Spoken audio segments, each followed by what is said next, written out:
Halo, assalamualaikum. Mila Rosyanika kembali with her vlog without edit. Barusan selesai belanja di situ. Ini belanjaannya. Aduh. Dan sekarang mau kembali ke apartemen. Jadi kita sudah tidak di hotel lagi. Kita akan menghabiskan waktu di apartemen. Nah, ini lagi di jalan pulang mau ke rumah, dan kita akan melihat suasana di Jeollabuk-do. Jadi ini nama daerahnya Jeonju. It's not Jeju anyone. Kalau Jeju yang famous karena in a Korean drama when life gives you tangerine. Tapi ini Jeonju di Jeollabuk-do. Nah, ini ada 7-Eleven. To buy something that we usually need. Di sini cepat kalau Ya, yang kalau ya berarti kita harus nyebrang ke sana jalan di trotoar. yes. Di situ ada Tenan Cafe. Sebenarnya banyak coffee shop yang unik-unik di sini. But I'm a bit afraid to try. Kak Jel tidak suka mengopi. Ini sudah beli kopi satu. Oh udah, ini bawa kopi Nescafe from Indonesia. Iya, itu lebih aman kan daripada mencoba hal ya. Kita lewat taman ini kan nanti tembus di Iya ya. kita. Aku cerita sama Keza, oh gitu ya Kak. Iya Kez, maaf ya Kakak kalau berlebihan nggak apa-apa Kak, kata si Keza. Lewat sini Kakak. Kan tamannya di situ. Oh, ini nanti Bisa potong jalan potong. oh, kita akan melewati taman yang Gelap. sedikit gelap. Ini kalau terang bagus nih. Tidak terang itu mereka itu loh olahraga pagi loh di sini. Oh, Serius. Kelihatan dari kita itu tuh. Nah. oh iya ya, itu tempat kita ya. Oh, Dari tempat kita. wih enak nih Kak baca buku di sini. Saya bingung apakah ini hanya untuk manula lansia Atau bisa kita atau juga. bisa kita juga, itu pertanyaan. Tapi kita badannya masih badannya udah senat-senut. Iya, ini ada kayak Iya, kayak tempat bermain. Bisa kalau adalah mereka punya alat itu advance loh, ada angkat beban. oh iya, ini ada alat-alatnya Beban. for free ya. Dan ada kursi-kursinya. Bisa Ada duduk. untuk apa? Sit up apa? Sit up apa ya? Iya Kak, kayaknya bisa deh kita juga Kak. Nah, itu kan Yes. yang apa? Cycle ini, sepeda. Oh iya, ada statis. sepeda statis. Ah, itu juga ada. So, kamarku ini yang ada terbuka ini. Oh iya, itu kamarnya Kak Itu Ji. lagi baju lagi digantung lihat tuh. Oh iya, ada gantungan bajunya dia habis nyuci. Itu kamarnya saya yang pas di atas. Ya, yang di atas itu kamarnya Kak Jil. Aku yang di bawah. Kelihatan dari situ tuh slitermu gantung. Nah, ini suasana sekeliling apartemen kita. Tuh di sebelah sini. Kalau aku lihatnya dari sini. Oh iya ya, sini Kak Jil. Hati-hati Kak. Let's go. Kita akan masuk dan menyelesaikan hari ini. Udah nyampe, udah deket ya dengan tempat belanjanya. Saya nggak tahu barang-barangnya itu apa. Oh ini Itu lampunya ada saja. sensornya. Bye Kak, see you tomorrow maybe. Thank you. Yes. Oke. Saya harus pakai pengaman 2 kali. Iya. Ayo kita masuk ke Mila's apartment. Tada, ini ruanganku. Kita tutup dulu pintunya. Oke, pintu depan sudah kita tutup. Ini kayak connecting room gitu antara ruang depan dengan belakang. Ini barang-barangku. Ini topi adat NTT. Ini mahkota adat Jawa, nanti mau dikenalkan juga di sini. Dan ini of course mahkota Jambi, mahkota durian pecah. Ini ada beberapa batik, kali yang ini dari kementerian kemarin. Dan ini rencananya aku mau kasih besok untuk kenang-kenangan dengan teman-temanku yang ada di sini. Nah, di connecting room ini juga ada kayak, sebenarnya ini kayak rak sepatu gitu ya guys, cuman karena sepatuku nggak banyak, aku cuman punya 2 sepatu dan yang ini udah ngelotok. Nanti rencana makin kelihatan guys kameranya nih. Dan ini tuh yang ini nih udah ngelotok nih. Rencana aku mau beli sepatu nanti, baru rencana. Dan sepatu ini udah dibawa umroh. Waduh, sensor lilemnya mati, masih betah juga. Nah, hidup lagi. Dan aku tuh nggak tahu kenapa mau ke Korea ini beli ini coba, padahal di sini kayaknya nggak akan ketemu winter beli sarung tangan. Tapi ya tidak apa-apa, nanti bisa dibawa lagi ke Indo karena aku kan motoran, nanti kalau Lubuk Resam bisa dipakai. Oke, dan ini ada wayang di sebelah sini. Dengarnya mati lagi deh.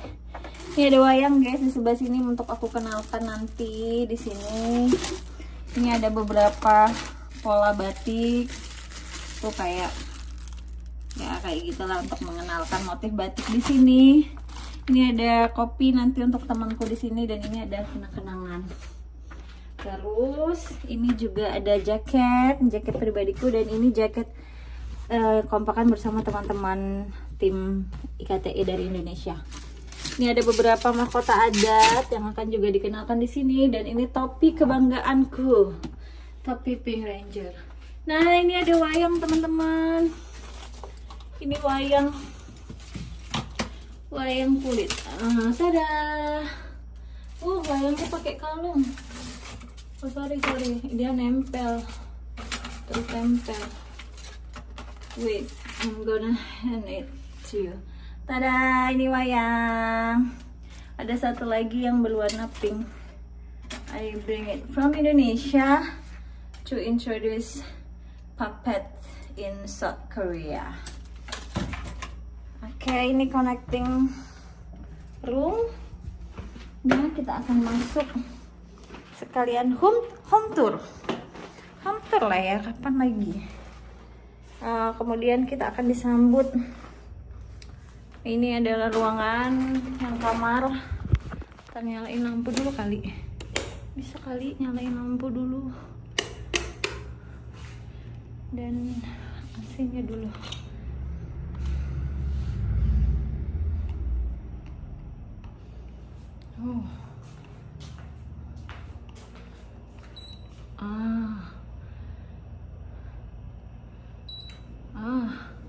Job. Nah, ini kayak living room gitu. Jadi begitu masuk dari situ tadi ruanganku ini ada kamarnya di sini cukup luas ya, alhamdulillah. Itu bajunya masih berantakan. Terus sebelah sini kamar mandi. Video ini mau aku tunjukin ke kakak kemarin suruh buat video room tour. Kemudian ini ada control panel untuk air panas segala macem. Ini ada telepon tapi nggak tahu untuk apa. Telepon siapa? Telepon resepsionis. Nggak mungkin ya. Ini ada vacuum. Kemudian itu ada IP time untuk wifi. Tapi aku belum tahu cara pakainya, belum tahu cara settingnya. Ini ada TV. Tapi I think I'm not gonna use that. Nah, ini ada selempang delegasi Indonesia. Ada apa namanya nih? Ini apa namanya tuh? Hiasan pakaian adat. Tutup jendela dulu. Ada bendera. Rencananya nanti benderanya mau aku tempel di situ. Pernah ngeliat video podcast Bapak Anies Baswedan ketika beliau study abroad itu tempelkan peta Indonesia gitu. Karena ya kita berasal dari situ. Kemudian masuk pintu ini. Ini adalah area dapur. Tada, aku tadi sudah mencuci. Udah dijemur pakaiannya. Kemudian ini Ada kulkas tapi masih kosong, guys. Aduh. Nih kakak, ini kulkas bunda kak. Ini ada air minum kemarin disediain sama tim. Ada beberapa snack yang aku ambil dari acara karena udah yakin snacknya halal. Nah ini supply from Indonesia. Aku bawa kopi karena cukup agak ragu ya kopi di sini. Harus dicek maksudnya ingredient. Ini ada banana, ubi. Ini enak banget ini direbus teman-teman. Kemarin belanja ini ubi, telur, beras, ini beras. Kemudian kemarin dibeliin ini sama timnya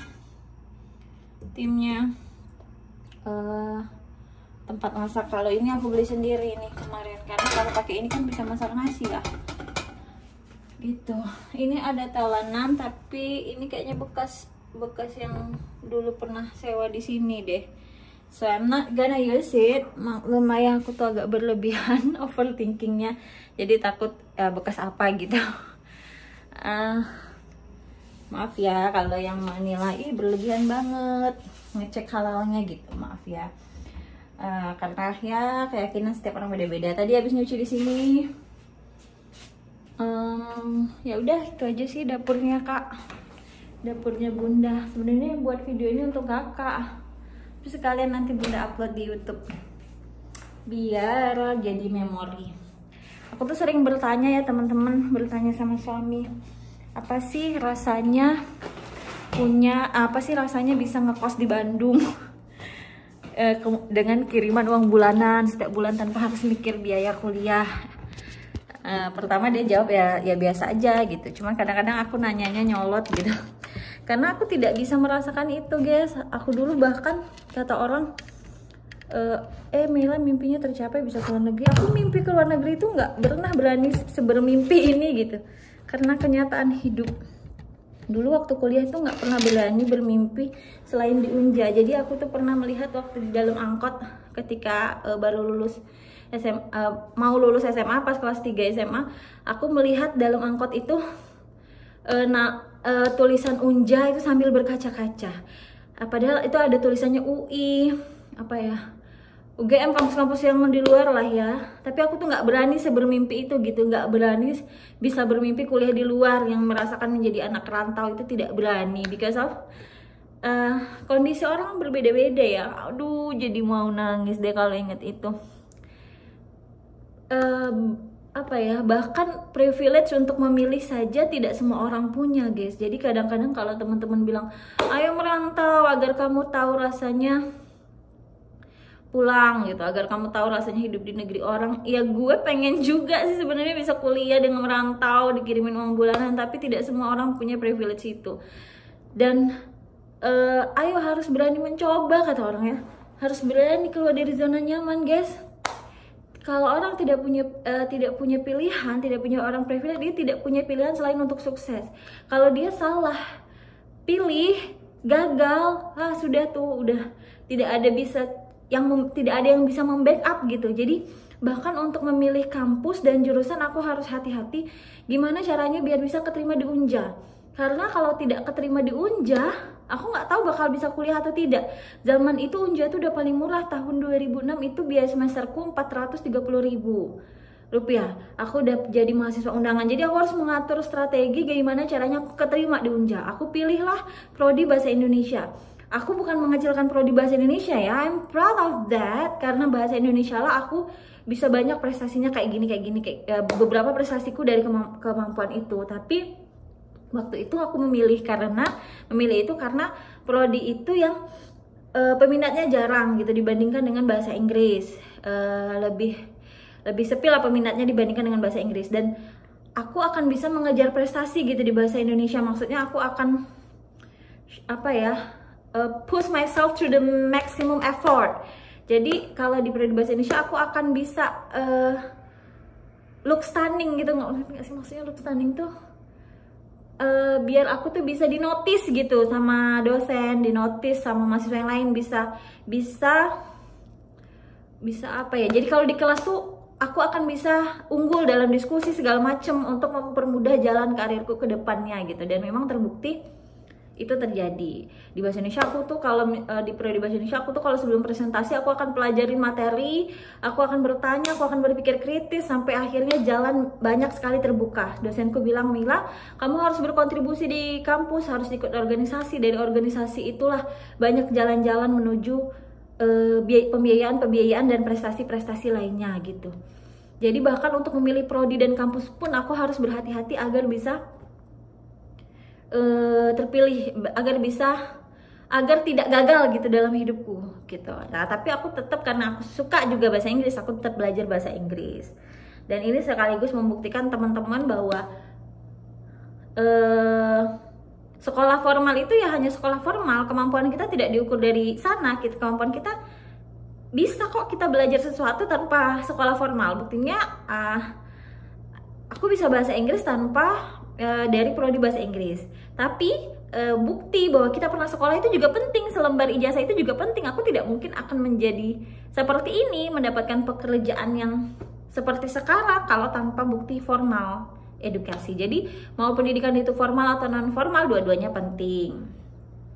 Dua-duanya bisa kita kuasai. Kita bisa menguasai satu ilmu tanpa kita belajar secara formal, tapi kita juga bisa kita bisa juga fokus punya spesialisasi gitu. Kayak aku kan sebenarnya spesialisasinya di bahasa Indonesia. Kita bisa kok look stunning di bahasa Indonesia.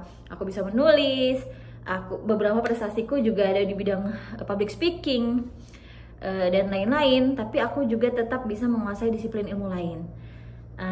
Ini bukan untuk ngomong meninggi ya sebenarnya, kalau mau nggak bisa juga. Sebenarnya aku nggak bisa juga membanggakan itu sebagai sesuatu kepada orang lain untuk something to be proud. Kalau untuk something to be proud of to myself is okay, tapi kalau di luar, kalau untuk dibanggakan secara berlebihan itu tidak. Makanya aku tidak pernah mengglorifikasi membuat status itu aku sebagai orang bahasa Indonesia, aku membuktikan ke luar negeri ini bisa bahasa Inggris nih, beberapa aku juga bisa bahasa Inggris, bisa speaking to native speaker.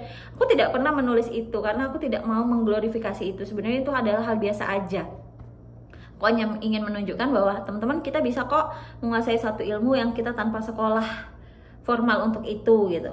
Karena guys, kalau udah di tingkat nasional, kompetisi di tingkat nasional itu sebenarnya biasa aja. Orang yang bukan dari rumpun bahasa Inggris itu bisa menguasai bahasa Inggris. Bahkan temanku si Kezia, halo Kezia itu delegasi IKTE juga guys, yang sekarang di Korea Selatan juga, tapi kita beda beda daerah placementnya.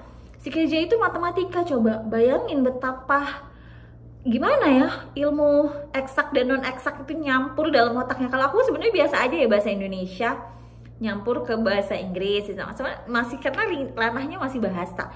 Nah si KZ itu coba matematika, orang matematika bisa jago bahasa Inggris. Wih, gila, itu hebat. Makanya kalau lagi mau membanggakan diri harus mikir lagi, banyak dong yang lebih keren. Jadi sebenarnya biasa aja guys, aku tuh bahasa Indonesia bisa bahasa Inggris masih biasa aja dibandingkan tuh temanku tuh matematika coba jago bahasa Inggris gitu. Oke, sebelum kita tutup vlog ini, aku akan bongkar belanjaan. Ini tadi belanja di tempat tadi, apa namanya itu. Ini struknya, semuanya senilai 37 won. Uangku 50.000 won. Aku ini masih belajar hitung-hitungan won. Uangku 50.000 won. Belanjaanku ternyata cuma 12.000 won, 12.540 won. Jadi kembaliannya 37.000 won. Kemarin aku lupa bawa uang won, aku pinjem uang Kak Jil 28.000, jadi aku kembaliin ke dia dari kembalian ini 28.000 gitu. Ini kayak struk resip. Nah ini aku mau tunjukin ke video ini, kakak bakal lihat. Ini uang won. Ini nggak tahu apakah aku nanti akan bawa ke Indonesia. Karena nanti kan ada gaji juga guys dari Republic of Korea, the Minister of Education-nya. Nah aku berencana akan membawa uang itu pulang, tapi tentu pas di Jakarta nanti aku akan change dengan rupiah. Mau aku sisain sedikit-sedikit, mau aku kasih ke temanku uang won yang nilainya kecil. Karena kalau nilainya besar kan sayang ya, nanti Di Indonesia kan nggak bisa dipakai. Maksudku kalau ada kalau nanti setelah pulang gitu. Nah ini contoh uang won yang ini 100 won. Oh gitu ya, ini 100 won. Ini 100 won. Ini aja kali ya untuk souvenir. Uang won 100 won.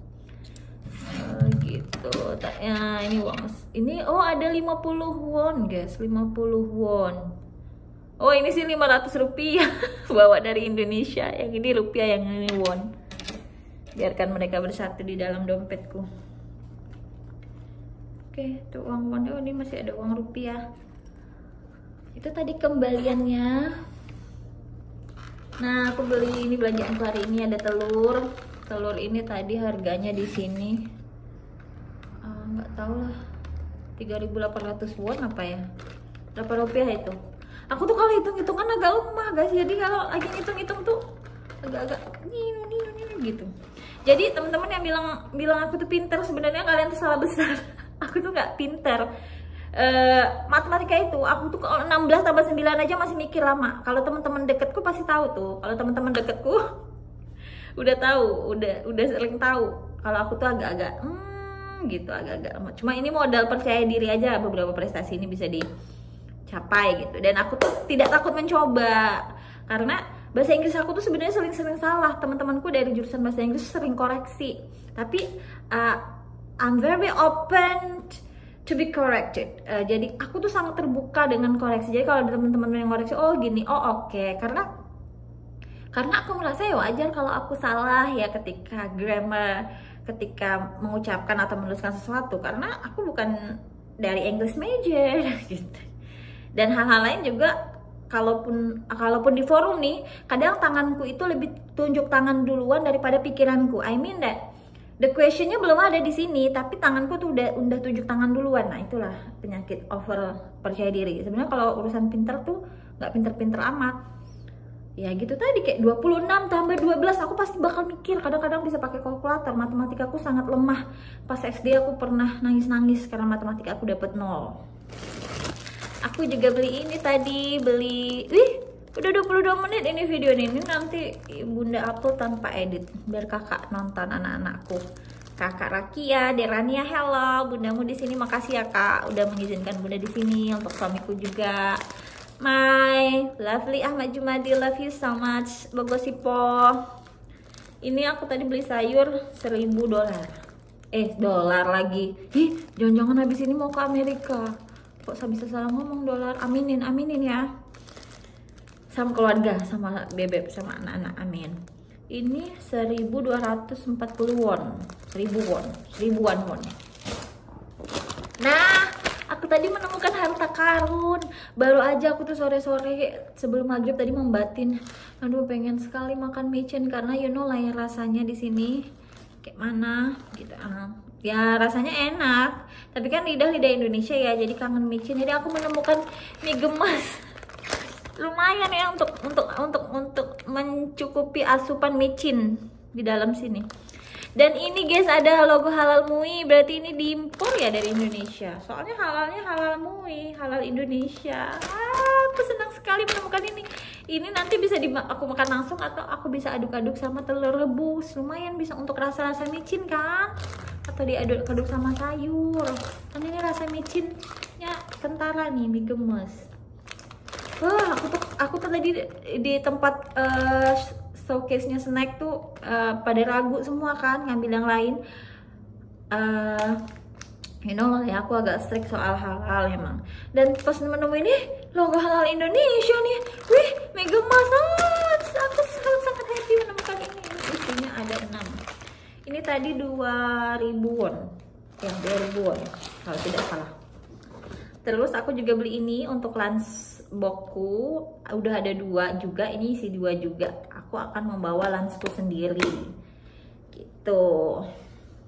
Karena aku ragu ya makan yang hasil pengolahan di acara-acara sini, kecuali yang kemarin acara APSEU, karena mereka memang udah pilihkan catering yang halal KMF gitu. Jadi ini aku untuk kedepannya akan membawa lunchbox. Ada 4, udah punya 4 lunchbox. Dan ini belanjaanku yang terakhir, sudah habis itu udah. Ini aku beli instant rice. Ini adalah nasi instan. Aku udah juga cek ingredientsnya. Kemarin aku udah beli beras sebenarnya, tinggal masak aja. Tapi aku pengen cobain kemarin teman-temanku dari provinsi lain beli apa namanya, instant rice. Untuk kalau kita lagi in hurry or a bit busy, bisa deh cobain instant rice. Ini tadi $3.000 kalau dolar lagi. Iya, jangan-jangan beneran aku nih mau ke London ya, mau London lagi, mau ke Amerika ya. Nah ini ya satu lagi hal yang lucu yang membuktikan bahwa aku tuh sebenarnya tidak pinter. Jadi aku tuh kan pernah bilang sama suamiku ya, suamiku tuh cerita tentang Eropa. Aku bilang, Mi, kalau Mi itu nggak punya keinginan untuk ke Eropa, pengennya sih ke London. Masalah dia ketawa ya. Meme katanya. Ya gitu, aku tuh aku nggak tahu guys tentang pembagian Eropa itu London is part of Europe. Aku tuh nggak tahu itu tentang pengetahuan umum. Tapi ada beberapa hal yang aku tahu, aku bisa, aku mahir, dan aku maksimalkan potensi itu, makanya kelihatan seperti sekarang gitu. Ada beberapa prestasi yang bisa aku raih gitu. Jadi sebenarnya guys, untuk punya prestasi, untuk look stunning, untuk success in life, kita itu tidak harus pintar di segala bidang gitu. Kita maksimalkan, kita ahlinya di mana, kita maksimalkan bidang itu, kita latih. Kayak bahasa Inggris aku suka, aku latih, aku sering nonton video, aku sering practice. Aku tidak takut salah karena ya I'm so human, people can make mistake.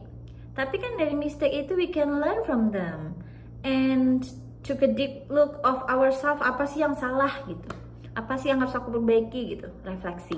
Udah 26 menit nih videonya, nanti aja deh aku nggak akan upload ini kalau wifi ku di apartnya udah jalan. Kalau sekarang masih pakai paket data yang kemarin di provide Upseu, kayaknya masih terbatas paket datanya, hanya 10 GB.